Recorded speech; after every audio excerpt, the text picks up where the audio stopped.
அரசு சேவைக்கு 72,000 புதிய நியமனங்கள் அமைச்சர் நலிந்த ஜெயதிச தெரிவிப்பு என்பதான செய்தியாக இதனை தமிழன் பத்திரிகை இவ்வாறு கொண்டு வந்திருக்கிறது.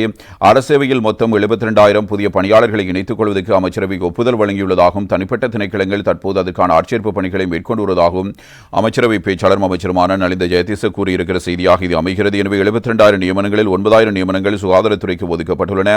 இதில் 7,200 நியமனங்கள் ஏற்கனவே முடிவடைந்து விட்டதாகவும் மீதமுள்ள 1,800 நியமனங்கள் டிசம்பர் மாத இறுதிக்குள் மேற்கொள்ள திட்டமிடப்பட்டுள்ளதாகவும் அமைச்சர் இவ்வாறு கூறியிருக்கிறார். கடந்த கால அரசாங்கங்கள் உண்மையான தேவைகளையோ அல்லது வெற்றிடங்களையோ கருத்தில் கொள்ளாமல் பெரும்பாலும் அரசியல் நோக்கங்களுக்காக பாரிய நியமனங்களை வழங்கியுள்ளதாகவும் அவர் இவ்வாறு குறிப்பிடுகிறார். சில பொது நிறுவனங்களில் எந்த அமைச்சர் பதவியில் இருந்தபோது நியமனம் செய்யப்பட்டது என்பதை கண்டறிய முடியும்.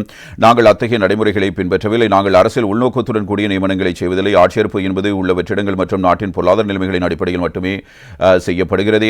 ஆட்சேர்ப்பு நடைமுறைகளில் டிஜிட்டல் மயமாக்கல் முயற்சிகளும் பரிசீலிக்கப்படுகின்றன. அதற்கேற்ப அத்தியாவசிய சேவைகளுக்கு நியமனங்கள் வழங்கப்படுவதாகவும் அமைச்சரால் இவ்வாறு கூறப்படுகிறது. ஓய்வு பெறும் எண்ணிக்கைக்கு ஏற்ப ஒழுங்குபடுத்தப்பட்ட முறையில் ஆட்சேர்ப்பு மேற்கொள்ளப்பட்டு வருகிறது. இது படிப்படியாக ஒட்டுமொத்த அரசு சேவையின் அளவை குறைக்கும் என்றும் அவர் இவ்வாறு கூறியிருக்கிறார்.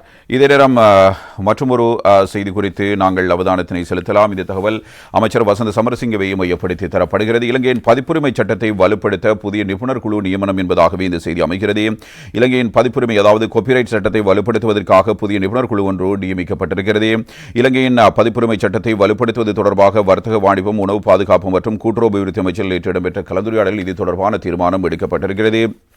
இது தொடர்பாக அமைச்சரின் பணிப்புரையின் பேரில் சர்வதேச சட்டப்போக்குகளுக்கு இணங்க அறிவுசார் சொத்துரிமை சட்டத்தின் கீழ் இலங்கையில் உள்ள பதிப்புரிமை தொடர்பான சட்டநிலையை வலுப்படுத்த ஒரு குழு நியமிக்கப்படுகிறது. இந்த குழுவில் அறிவுசார் சொத்துரிமை துறை, சட்டத்துறை மற்றும் பிற தொடர்புடைய அமைச்சுக்களை பெருத்தப்படுத்தும் அதிகாரிகள் மற்றும் நிபுணர்கள் உள்ளடங்கி இருக்கிறார்கள். இந்த குழுவின் முக்கிய நோக்கம் இசைத்துறையில் அதாவது பதிப்புரிமை தொடர்பாக எழுந்துள்ள பிரச்சினைக்குரிய சூழ்நிலைகளை கருத்தில் கொண்டு நேர்மறையான தீர்வுகளை வழங்குவதற்கான பரிந்துரைகளை சமர்ப்பிப்பதாகும் என்றும் கூறப்படுகிறது. தொடர்பாக சந்தித்த குழு உறுப்பினர்கள் அறிவுசார் சொத்துரிமை சட்டத்துறையில் நிபுணரான கலாநிதி டி.எம். கருணாரத்னவை குழுவின் தலைவராக நியமித்திருக்கிறார்கள். இதன்போது தேசிய அறிவுசார் சொத்துரிமை அலுவலகத்தின் பணிப்பாளர் நாயகம் கலாநிதி டி.எம். கருணாரத்ன, திருமதி ஹிமாலி ஹலேஜ், இலங்கை தொலைத்தொடர்புகள் ஒழுங்குபடுத்தும் ஆணைக்குழுவின் உதவி பணிப்பாளர் கலாநிதி அமாலி முனசிங்க, இலங்கை தொலைத்தொடர்பு ஒழுங்குபடுத்தும் ஆணைக்குழுவின் உதவி பணிப்பாளர் எம்.ஜி.என். திஷானி, புத்த சாசனம் மற்றும் மத கலாச்சார அலுவலர்கள் அமைச்சின் சிரேஷ்ட உதவிச் செயலாளர் W.H.D. ஷியாமலி, வர்த்தக வாணிப உணவு பாதுகாப்பு மற்றும் கூட்டுறவு அபிவிருத்தி அமைச்சின் சட்ட அதிகாரி திருமதி அமனி பிங்கம்கே ஆகியோர் இவ்வாறு உள்ளடக்கப்பட்டிருக்கிறார்கள் என்பதாக இந்த தகவல் தரப்படுகிறது.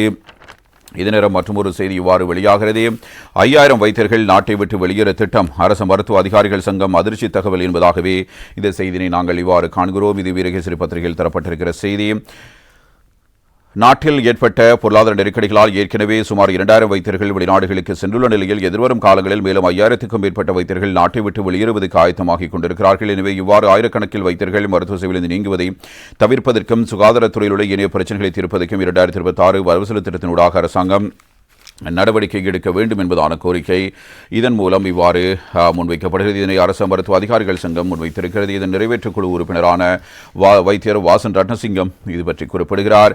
நாட்டில் ஏற்பட்ட பொருளாதார நெருக்கடியினால் சுமார் 2,000 வைத்தியர்கள் வெளிநாடுகளுக்கு சென்றிருக்கிறார்கள். 5,000க்கும் அதிகமான வைத்தியர்கள் நாட்டை விட்டு வெளியேறுவதற்கு ஆயத்தமாகிக் கொண்டிருக்கிறார்கள். அவர்கள் வெளிநாடு செல்வதை தடுத்து இலவச சுகாதார சேவையை பாதுகாப்பதற்கும் அரசாங்கம் முன்வர வேண்டும். சுகாதாரத்தில் உள்ள பிரச்சினைகளை தீர்ப்பதற்கு 8 யோசனைகளை அரசு மருத்துவ அதிகாரிகள் சங்கம் பரிந்துரைக்கிறது.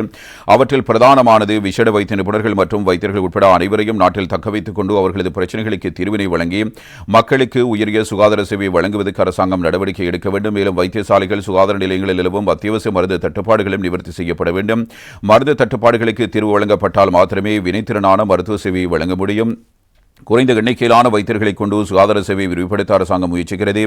ஆனால் அது சாத்தியமற்றது. எனவே வைத்தியர்களின் பற்றாக்குறையை தீர்ப்பது குறித்தும் அரசாங்கம் அவதானம் செலுத்த வேண்டும்.